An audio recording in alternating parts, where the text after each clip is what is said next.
This is NHK World Japan. We bring you the news from Radio Japan on Sunday, May 12th. I'm Hirokazu Sakamaki. And I'm Keiko Kitagawa. In our top stories, agricultural ministers from the group of 20 economies concluded 2 days of talks and adopted a joint declaration. U.S. President Donald Trump has told China that now's the time to act to make a trade deal with the United States. And NHK has learned that Japan and the U.S. have agreed to hold working-level talks on trade before Trump visits Japan later this month. Now the news in detail. Agricultural ministers from the group of 20 economies concluded 2 days of talks in Niigata, central Japan on Sunday and adopted a joint declaration. The meeting was the first in a series of G20 ministerial conferences to take place in Japan, leading up to the G20 summit in Osaka in June. The statement calls on G20 members to play a leading role in using artificial intelligence and other technologies to improve productivity in farming amid global population growth. It also urges them to make efforts to reduce food waste. Japan's Agriculture, Forestry and Fisheries Minister Takamori Yoshikawa chaired the meeting. He said after the talks that it was significant that the participants confirmed the importance of sharing knowledge.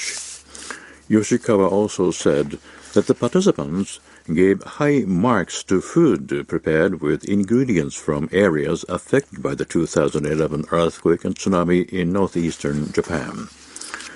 Before Sunday's session, Yoshikawa met with his Chinese counterpart, Han Chan-hu, and called on Beijing to lift its import restrictions on Japanese food that were imposed following the Fukushima nuclear accident. Chinese delegates reportedly showed understanding of the importance Japan places on getting import restrictions lifted, but the talks made no major progress. U.S. President Donald Trump has told China that now's the time to act to make a trade deal with the United States. He tweeted on Saturday that the deal would become far worse for China if it has to be negotiated during his second term in office. The Trump administration has raised tariffs from 10 to 25% on $200 billion worth of imports from China. Last week, negotiators from the two countries failed to narrow their differences in talks in Washington. The Trump administration also announced it has begun procedures to increase tariffs on all remaining Chinese imports worth about $300 billion as Beijing is set to take retaliatory measures. Trump is taking a tougher stance on China against the backdrop of steady increases in U.S. economic figures and stock prices. NHK has learned that Japan and the United States have agreed to hold working-level talks on trade before Trump visits Japan later this month. Minister in charge of Japan-U.S. trade, Toshimitsu Motegi, and U.S. Trade Representative Robert Lighthizer reached the agreement on the phone on Saturday.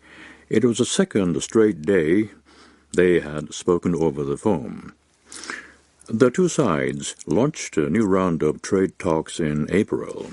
Motegi and Lighthizer agreed to begin negotiations over tariffs on farm products and automobiles. They also agreed to discuss digital trade in the future.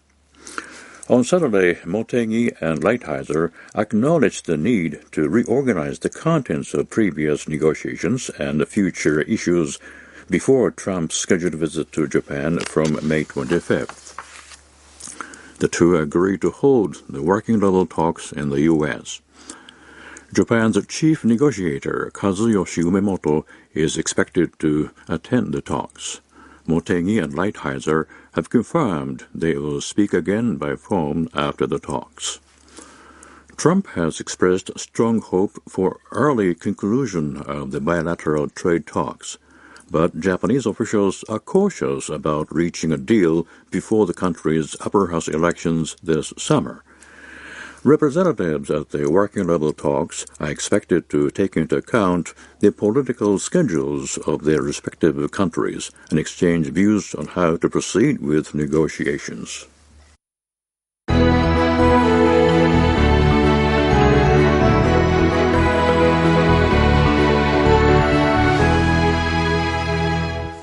You're listening to Radio Japan of the NHK World Japan Network.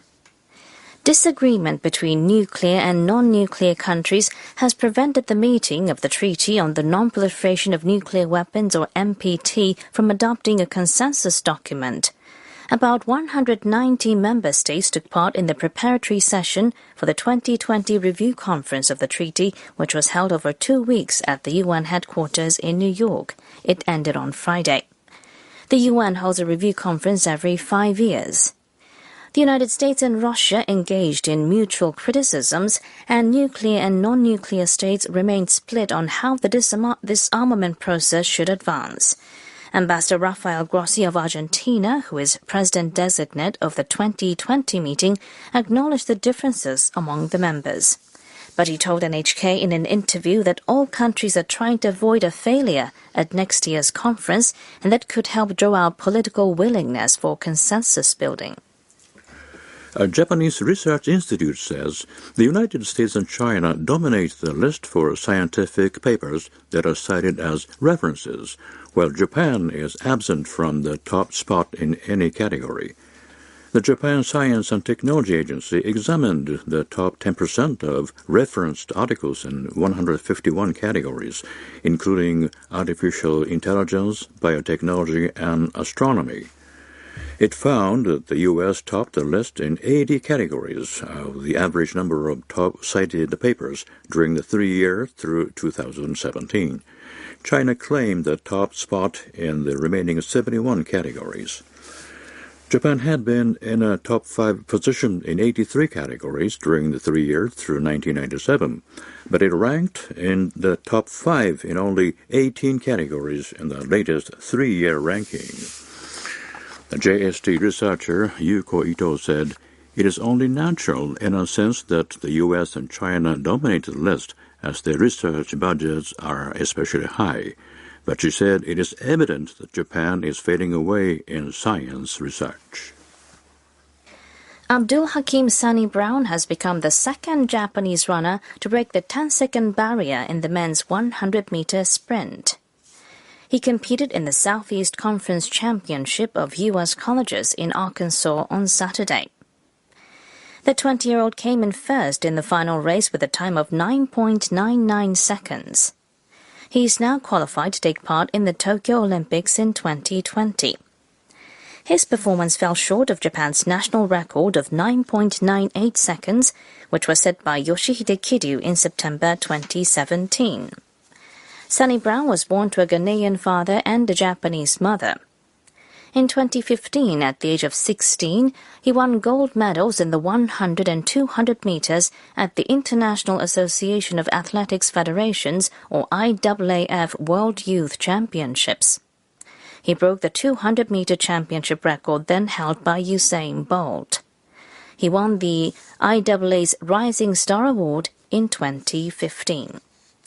And that was the news from Radio Japan of the NHK World Japan Network, broadcasting from our studios in Tokyo. I'm Keiko Kitagawa. And I'm Hirokazu Sakamaki.